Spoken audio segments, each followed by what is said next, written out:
today I'm going to talk a bit about organisation and planning of your PhD research, which might not sound like the most exciting subject, but actually is really fundamentally important in terms of underpinning your research and your progress over your 3 years, and making sure that you keep on track and it doesn't become too stressful.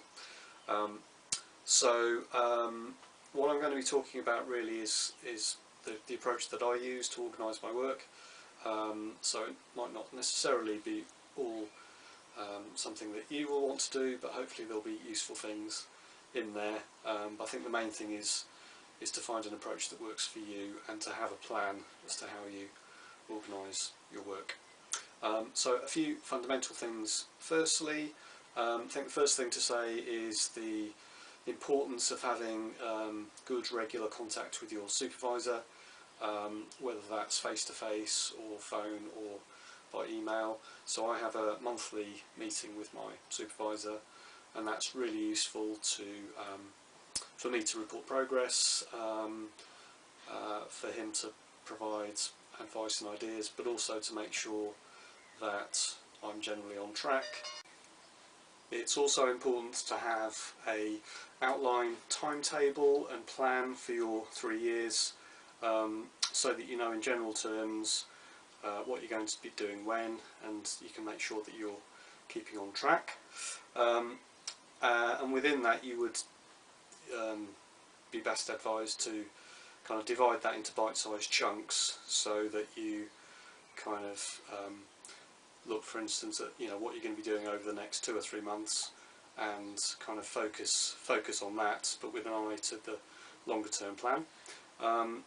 And within that also you would probably want to have some kind of chapter plan, so that you have an idea from the earliest point really as to what your thesis is going to look like, although obviously that will change and adapt as you go along. But it's important to have that in place. And I think one of the things that I've learned is start writing up as you're going along as well. Don't think, oh, I'll just leave the writing up of the thesis right until the end. Best to write it up as you go along, and then adapt and change it as you need to as you go along. It's a good idea to have a sort of general actions list of things that you need to do. Especially at the start of the PhD, there's loads of different things that you need to get organised with, so having some kind of actions list or checklist is a good idea. And generally just kind of setting up systems for how you're going to organise the huge mass of data and thoughts and ideas and references that you will come across, because it's an enormous amount of data and you really need to be really organised in how you manage that, which I'll talk about in a bit more detail. Also, as you are starting to write things up, it's important to develop your own kind of consistent house style of how you're going to present the information in the final thesis. And again, you might want to record that so that you can refer to it as you go along. So there's a few general thoughts. I'm just going to talk about some of those things in a bit more detail, but before I do, and so you're not just listening to me droning on, there's a short interlude now with a brief film from some of my fieldwork. And here I'm in a field called Bugley Field or Bugley Field, the name of which probably derives from the old Welsh word for shepherd, bugale. And what I'm looking at here is a sort of slight rise in the ground and then a flat area, on which may have been a building platform on which the medieval priory had its main sheepcot or sheepfold. In the background there's a line of trees going upwards, and in there's an old holloway which may have been the old track up to the summer pasture up on the hillside there. As you can see, it's a very large field, it's got sheep in it now, and then down by the river, which you can just see the bridge there, Bugle Bridge, there's actually some traces of some old stonework in a depression down to the river, which may have been some kind of sheep dip. So I'm just exploring really. Okay, so now I'm going to talk in a bit more detail about some of the things that I do to organise my work. The first thing is that I use Google Calendar. Obviously there are other there's other software that you can use that does a similar thing, but it's essentially an online calendar or timetable that you can use. And I tend to have a sort of rolling 3-month plan really, so that I've got so this is my schedule for next week. So I've basically just got something in for every day in terms of what I'm going to be doing that day, not in massive detail but just generally. And obviously you can change and adapt that as you need to, but I find it useful to do that, and also to have key dates and key milestones in the future as well. And Google Calendar also has a thing where you can put in sort of one-off daily tasks as well, which is quite useful, and it can also send you reminders about things as well. So I just find that a useful way of kind of organising my work without getting too sort of bogged down in it, but it's really useful. In terms of kind of general reading and note taking, in the past I've probably been a bit more haphazard about that, and if I'm reading a journal article or a book, then I may sort of underline a few bits and pieces, have loads of books around me if I was writing an essay. But I soon realised that doing a PhD, just the sheer number of sources that you're using, you need a more systematic approach, otherwise you'll just get completely lost.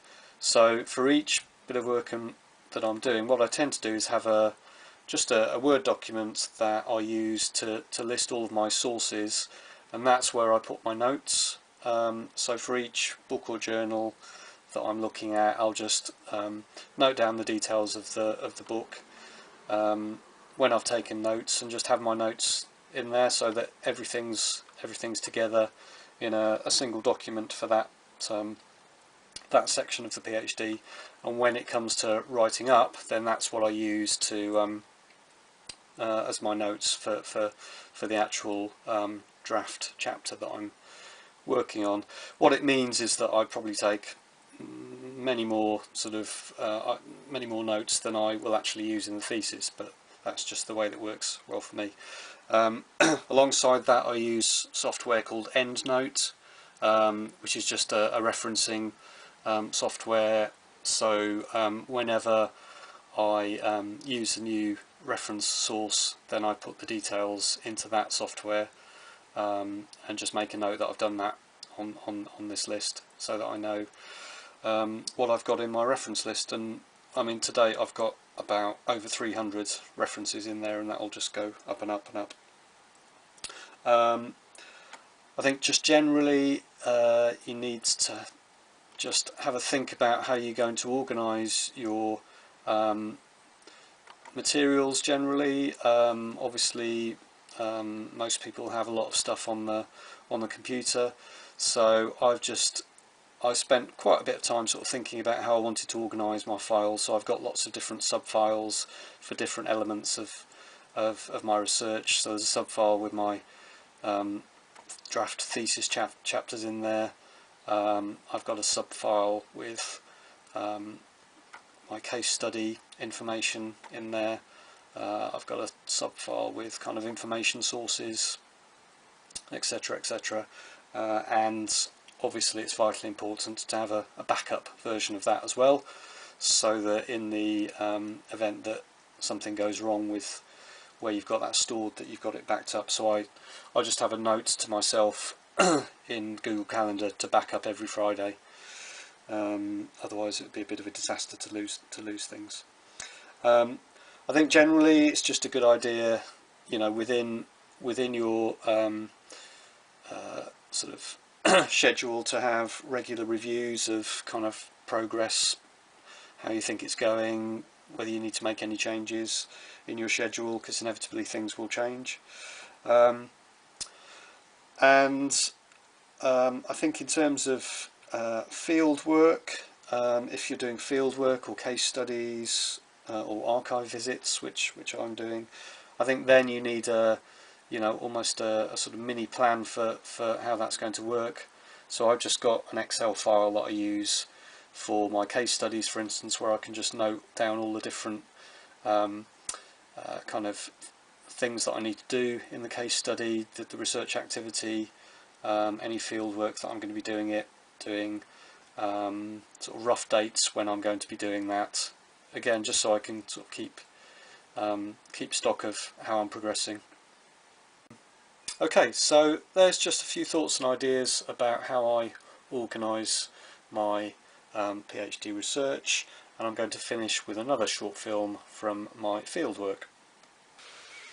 So I'm near the top of a steep hillside in the Vale of Uis in the Black Mountains on a very hot day. Looking ahead here to this ravine that you can see going up to the skyline, this is a modern boundary between Monmouthshire and Powys to the left. It's an old county boundary between Monmouthshire and Breconshire. Before that, it was a boundary between Norman lordships in this area in the early medieval period, and before that between Welsh kingdoms,